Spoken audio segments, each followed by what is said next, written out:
ng mga nagbabagang balita. Tumatawid na pedestrian sa Naga City, tumilapon matapos mahagip ng isang sasakyan. Pagsalpok ng isang SUV sa isang sedan, sapul sa CCTV.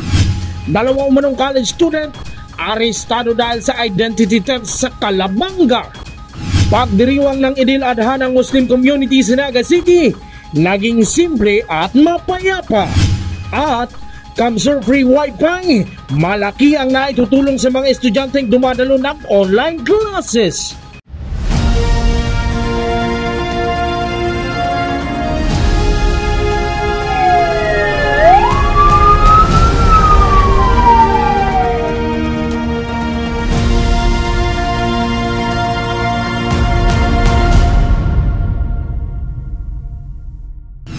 Magandang gabi. Narito ang mga maiinit na balita sa Camarines Sur. Dalawang magkahiwalay na aksidente sa kalsada ang na-caught on cam sa Naga City. Pedestrian na tumatawid ng kalsada tumilapon ng mahagip ng isang sedan. Paulit-ulit na paalala ng PNP, magdahan-dahan sa pagmamaneho sa kalsada. Narito ang ulat.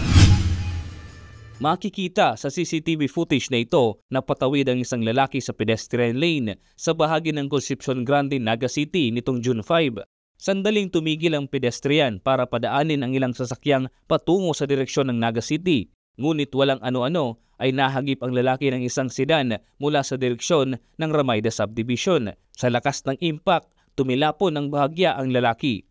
Lumabas naman ang driver ng sasakyan para saklolohan ang nabanggang pedestrian. Ayon sa Naga City Police, nagtamo ng sugat sa iba't ibang bahagi ng katawan ang biktima. Nagkaayos na ang biktima at driver ng sedan. Samantala, sa Concepcion Grande pa rin, sa poll sa CCTV ang salpukan ng isang sedan at SUV pasado alas 7 ng parehong araw. Kinaya ng SUV ang kabilang linya, dahilan para masalpok dito ang kasalubong na sedan. Halos bumaliktad ang SUV dahil sa lakas ng impact ng salpukan.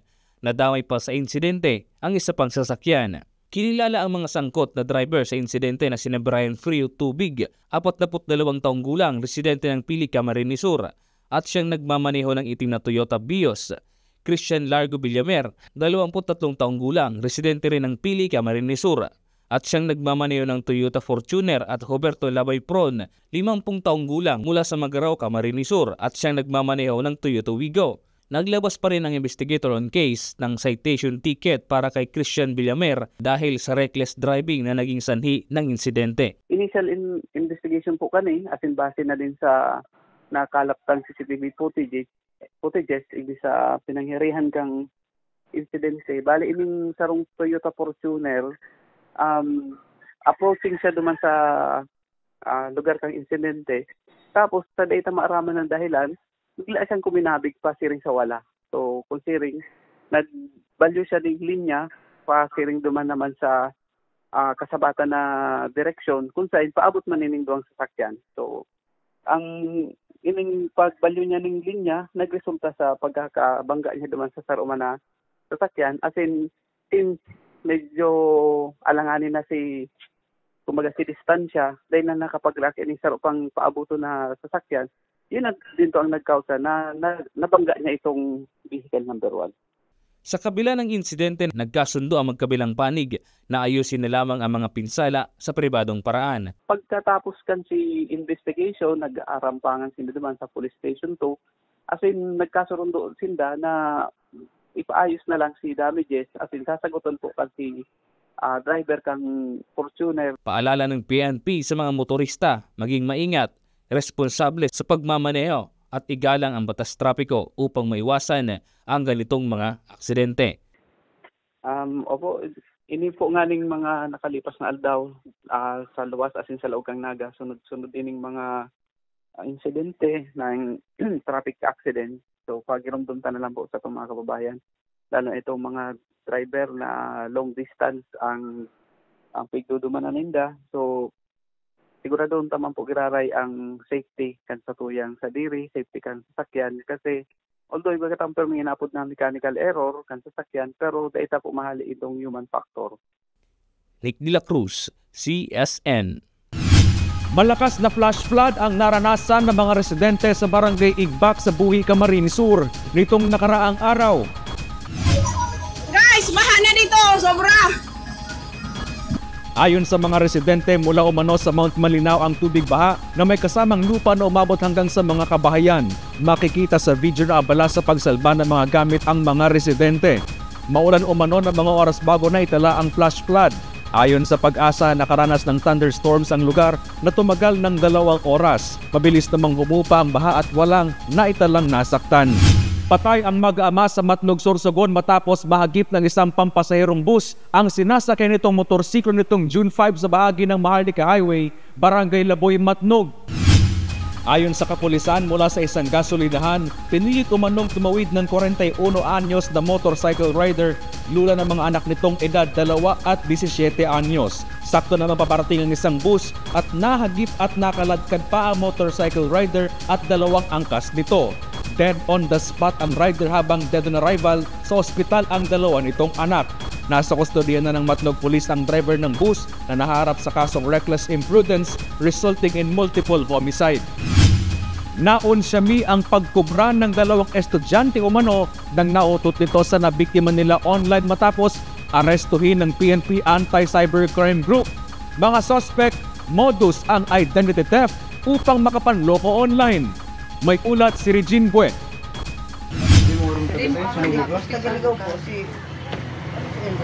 Pulis mo kami. Kaya ituro mo lang. Ito ang aktual na pag-aresto ng mga tauhan ng PNP Anti-Cybercrime Group Camarines Sur sa 2 umanong college students sa Calabanga, Camarines Sur na nasangkot sa identity theft. Ayon sa PNP ACG, gamit ang social media, gumagawa ng social media account ang mga suspect gamit ang pagkakakilanlan ng nagrereklamong si alias Paul ng Naga City. Ang siste, ginagamit umano ang nakaw na pagkakakilanlan sa panghuhut-hut online. Transaction nila is ongoing, no?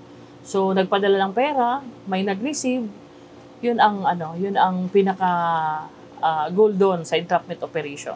Kasi nanghihingi siya ng pera gamit yung hindi sarili niyang account, hindi pangalan niya. So yun po.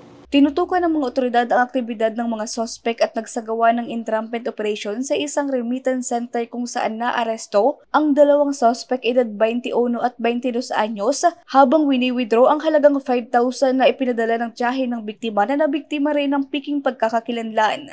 Nakumpiska sa mga nasa kote ang 2 unit ng smartphone at ang nasabing halaga. Sa gabos po na nagagamit ng social media platforms, para po maiwasan ta na dahil po maging biktima ng arog kaning mga kaso, dahil po makuha na ng kwarta, permi po na mag-verify kung si isay po talaga ang kaulay ninda. Kung halimbawa po ang mga nagtatransaksyon is nasa Messenger, nasa Telegram, or any social media platforms na nagme-message, kay puhan po siguro na personal na makaulay. So kung may mga numbers po, i-verify ta po kung totoo talaga po ang tao na kaulay ta. Kasi pwede po talaga ninda yan na gibuhaning mga accounts, gagamiton ang ibang pangaran para lang makapagpapo ng kwarta. Nasa kustodiya ng Calabanga Municipal Police Station ang mga sospek na nakaharap sa kasong paglabag sa batas laban sa computer-related identity theft alinsunod sa Republic Act 10175 o Cybercrime Prevention Act of 2002. Pinaghahanap naman sa kasalukuyan ng isa pang sospek na kinilala sa pangalang alias Lawrence na itinuturong kasabwat sa modus ng pandoloko at pangingikil. Samantalang wala pang pahayag ang mga sospek sa naturang insidente. Regine Bue, CSN. Higit 1 linggo bago ang balik eskwela, matumal pa daw ang bentahan ng mga school supplies sa ilang pamilihan sa Naga City. Kita ng mga nagtitinda, apektado umano ng online platforms. Nagbabalik si Regine Bue. Higit 1 linggo na lamang bago ang balik eskwela. Ngunit nananatiling matumal ang bintahan ng mga school supplies sa ilang tindahan sa lungsod ng Naga. Ayon kay Joyce Modino, sa loob ng halos 10 taon niyang sales staff sa tindahang kanyang pinagtatrabahuhan, ngayon lamang daw niya naranasan ang ganitong katumal na daluyan ng mamimili sa tuwing magpapasukan. Katulad niya, umaare rin sa mahinang bintahan ng tinderang si Emily de Los Angeles na nagpapatunay na malayo ang sitwasyon ngayon kumpara sa mga nagdaang taon. Ang isa sa nakikitang posibleng sanhi ng matumal na bentahan ng school supplies ay ang patuloy na pag-usbong at paglago ng online shopping platforms na mas pinipili na ng karamihan sa mga mamimili dahil sa kaginhawaan at door-to-door delivery. Sabi ng iba, mga customer namin na nag-wholesale, na daw, baka sa online na nag-o-order ang iba. Magduman talaga mo sa mga store talaga na nagkakailing nindo ang items, kung ano mga quality ninda. Tapos sa online, minsan sarala man talaga ang tigtatao. Sayang lang kang money nindo. Grabe, hina. Nakita nyo naman, mahina. Walang tao. Dati-dati, dinadagsa kami. Ngayon, wala. Kahit mga notebook, nandun lahat sa mga Shopee. Gayunman, naninindigan ng ilang tindahan na mas maaasahan pa rin ang physical stores pagdating sa quality ng produkto. Ani nila, sa loob ng tindahan ay nakikita, nahahawakan at naikukumpara ng mga customer ang kanilang bibilhin. Isang bagay na hindi laging posible sa online shopping platforms. Patunay naman dito ang isang mamimili na si German mula sa bayan ng Sipokot na naglalaan pa ng panahon at pamasahe makarating lamang sa Naga para bumili ng school supplies. Ani dahil sa kanyang hindi magandang karanasan sa pagbili online, mas pinagkakatiwalaan na niya ngayon ang mga physical store. Dapat actual kasi makikita mo na yung online pagdating pwedeng mali yung order mo. Paalala naman ng DTI sa mga mamimili na maging mapanuri sa pagpili ng mga produkto, lalo na sa kalidad at presyo nito upang masiguro sa husay ng binibilhang school supplies. Kasi kailangan maglista para kung ano lang yung kailangan na school supplies, yun lang talaga yung bibilhin. Ang tendency kasi, pag hindi ka naglista, either may nakalimutan ka or mag-over shopping ka or overbuying. Kasi nga, wala kang basis kung ano talaga yung bibilhin mo. It's all in the mind. Pero kung may maglista, very accurate yung mabibili mong produkto kung ano lang talaga yung kailangan. Samantala, pumapatak naman sa 10 pesos hanggang 120 pesos ang presyo ng Crayola sa physical stores. 14.50 pesos kada peraso naman ang pinakamurang notebook at 168 pesos naman ang kada dosena nito. At marami pang kagamitan sa eskwelahan na mura lang ding mabibili sa loob ng merkado publiko ng Naga City. Regine Boy, CSN. Inihain sa Senado ang isang panukalang batas na tanggalin na sa K-12 program ang senior high school. Ilang magulang pabor sa panukala. May ulat si Darlene Lastrulio. Hindi pa man nagsisimula ang school year 2025 to 2026, may panukalang inihain ni Senate President Pro Tempore Jinggoy Estrada na layong alisin ng mandatoryong senior high school sa ilalim ng K-12 program dahil umano sa kabiguang maihatid ang mga ipinangakong benepisyo nito sa mga mag-aaral. Sa kanyang panukalang Senate Bill No. 3001, isinusulong ni Estrada ang pagkakaroon ng isang mas makatwirang estruktura ng batayang edukasyon. Sa ilalim ng naturang panukala, magkakaroon ng 1 taong kindergarten, 6 na taon naman sa elementarya at 4 na taon ng sekundarya, sa halip ng kasalukuyang sistema na may karagdagang 2 taon ng senior high school. Pabor ang ilang magulang sa naturang panukala dahil dagdag gastos umano ang dagdag na 2 taon sa secondary education. Sa hiling ko po, mas magayon po na mayo na po ang senior high para po nakakatipid po sa mga gastusin po. Saka sa matrikula po. Samantala, nagbigay naman ng mas malalim na pananaw si Dr. Sulpicio C. Alferez III, Principal 4 ng Camarines Sur National High School, na binigyang diin niyang ang senior high school ay bahagi ng isang Republic Act, kaya hindi basta-basta maaaring alisin ito ng walang katumbas na batas na magpapawalang bisa rito. Kung personal opinion, ako masasabi ko lang, ang aram ko, ang senior high school, pig-create yan through a Republic Act, and therefore, pwede sa naman na halion ng another Republic Act. Kumbaga, law iyan, another law ang pwedeng maghali kayan. Posible umanong magdulot ng malaking suliranin o ripple effect ang pag-aalis ng senior high school lalo na sa mga guro. Sa kasalukuyan, humigit kumulang 100 guro ng senior high school ang na-hire ng Department of Education sa kanilang paaralan na matagal nang nagseserbisyo mula nang ipatupad ang programang ito. Pag hinali mo, supposing hinali ang senior high school, masain sila bigsang gatos na teacher ko na pig-hire kan DepEd. Naniniwala si Dr. Alferez na dapat masusing pag-aralan ang panukala bago ito ipatupad upang hindi maging pabigla-bigla ang epekto sa mga guro, estudyante at buong sistemang pang-edukasyon. Sa ngayon, patuloy pa rin ang diskusyon sa Senado hinggil sa panukalang ito habang inaasahan ng mas malawak pang konsultasyon mula sa iba't ibang sektor. Darlene Lasturulio, CSN. Tuloy na daw ang nakatakdang barangay at sangguniang kabataan election sa Disyembre kasabay ng inilabas na calendar of activities ng Commission on Elections. Voter registration sisimulan sa July 1. Narito ang ulat. Inilabas na ng Commission on Elections o COMELEC ang calendar of activities sa mangyayaring barangay at SK elections sa Disyembre ngayong taon. Ayon ito sa COMELEC Resolution 11132, itinakda ang voter registration period mula July 1 hanggang 11. October 1 to 7 naman ang filing ng Certificate of Candidacy o COC. November 20 hanggang 29 ang campaign period at sa December 1 ang araw ng halalan. Ayon sa COMELEC, nangangahulugan itong tuloy na ang halalan sa barangay sa kabila ng mga panawagang ikansela ito. Sa COMELEC kaya may batas na po baga nag-schedule talaga ng Disyembre 1 ang sa tuyang election.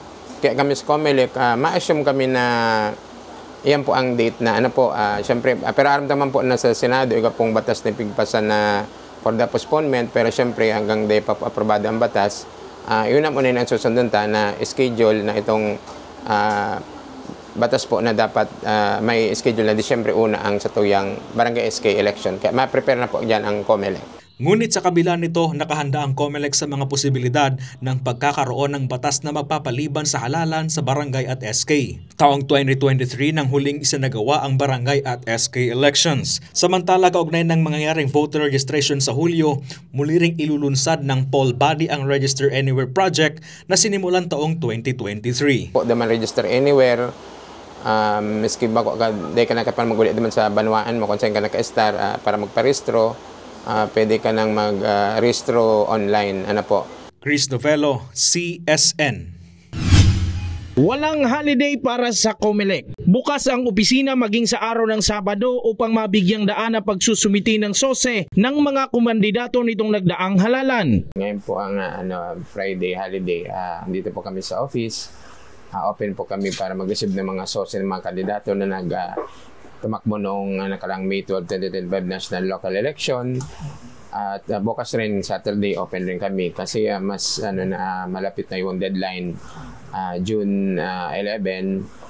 Kaya po, inantay namin yung mga mag-file ng SOSE dito sa COMELEC Naga. Sa nakalap na datos ng CSN sa COMELEC, 8 pa lamang sa 32 kumandidato nitong nagdaang halalan ang nakapagsumiti ng kanilang SOSE o Statement of Contribution and Expenditures. Babala ng COMELEC, may kahaharaping penalidad at kaso ang sinumang hindi tatalima sa naturang election law.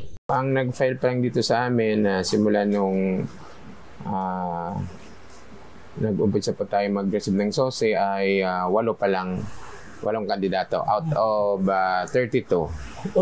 Opo, okay. Marami pa pong hindi nakapag-file pero may hanggang June 11 pa naman sila para humabol. Ang penalty po ng COMELEC, siyempre po doon sa mga nanalong kandidato, hindi sila makakaupo doon sa kanilang new position kung hindi sila nakapag-file ng SOSE. And siyempre po, para sa lahat, win or lose po, ang penalty po pag sa city councilor, first offense niya 15,000 na multa, second offense 30,000. Sa mga for position of mayor and vice mayor naman po, first offense niya ay 20,000 at second offense ay 40,000. At pag dalawang beses ka nang hindi nakapag-file ng SOSE sa dalawang national local election, pwede ka makasuhan ng COMELEC ng perpetual disqualification to hold public office. Ibig sabihin niya na hindi ka na makakatakbo sa susunod na election.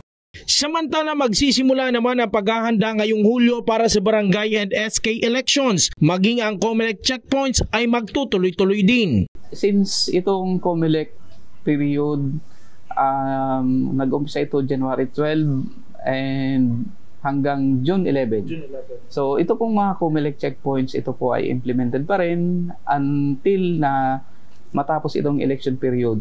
So balit pagdating ng July, di ko lang kung itong July papasok na naman po ulit tayo sa local election. So magkakaroon naman tayo ng barangay elections. So antayin pa rin natin yung memorandum o kung ano man ang ipalabas ng COMELEC regarding dito sa local elections. Ang tapos po ng ating election period ay sa June 11. Kaya po ang siyempre implementation ng ating gun ban at COMELEC checkpoint magtatapos na rin sa June 11. As to the barangay SK election na naman natin activities, nagpalabas ng COMELEC ng calendar of activities at mag-implement naman po ulit tayo ng gun ban and checkpoint sa election period which is October 27 hanggang December 31, 2025. Jan Amador, CSN. Muling bumaba ang presyo ng liquefied petroleum gas o LPG. Ito na ang ika-4 na sunod na buwan na tapyas presyo sa LPG. Bentahan nito, pansin na daw ang paglakas kasabay ng nalalapit na balik eskwela. May ulat si Darlene Lastrullo. Bumaba ng higit sa piso kada kilo ang presyo ng liquefied petroleum gas o LPG ngayong Hunyo.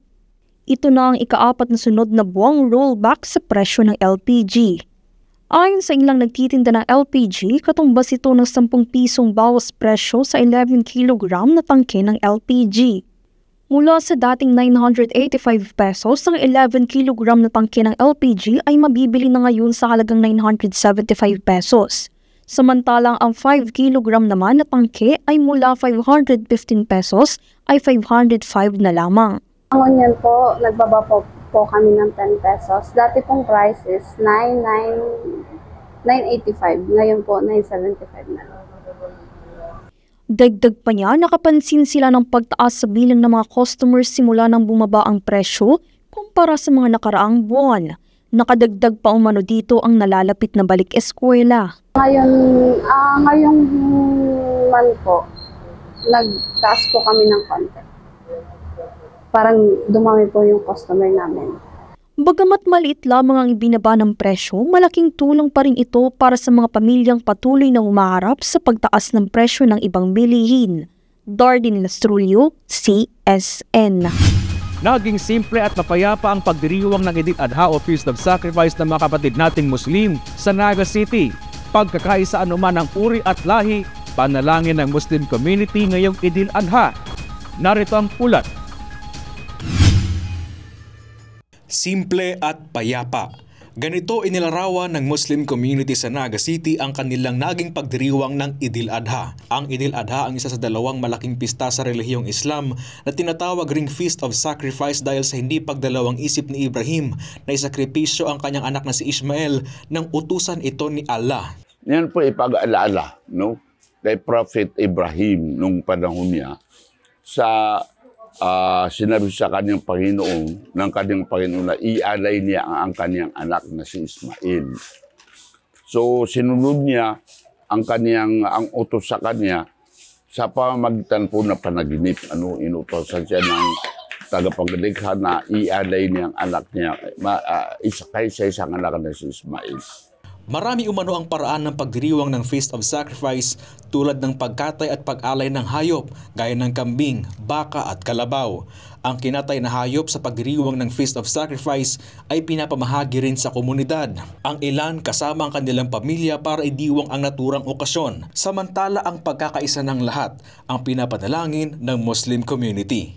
Ang panalangin po namin kanina, lahat kami, magkakaisa po kami. Magkakaisa po tayo lang sa Muslim.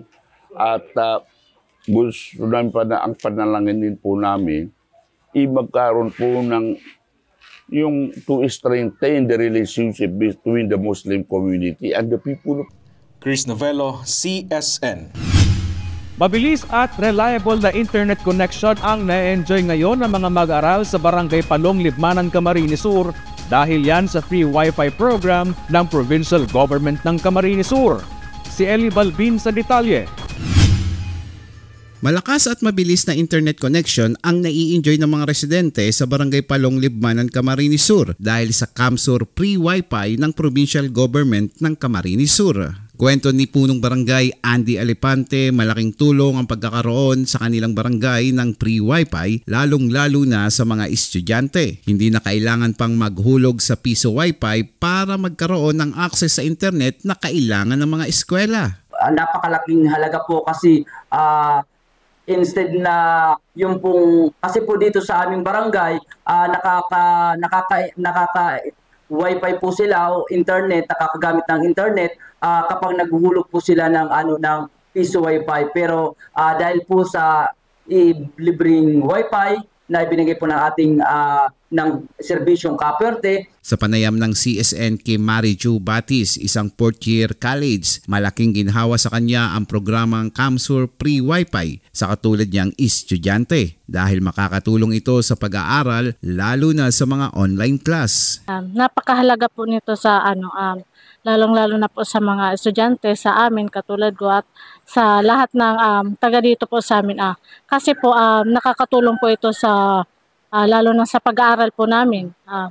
Kasi lahat na po ginagamit na po ito sa pag-online class. Sa pamamagitan ng free wifi, mas lalong papalawakin ang internet connectivity sa buong probinsya ng Kamsur na isa sa mga prioridad na programa ng provincial government ng Camarines Sur sa pamumuno ni Governor Luigi Villapuerte. Nagpapasalamat po ako bilang punong barangay at ang buong council ng Barangay Palong na nagkaroon po kami ng libreng wifi. Unang-una po yung ating mga estudyante dito sa ating barangay, napakalaking tulong po sa kanila.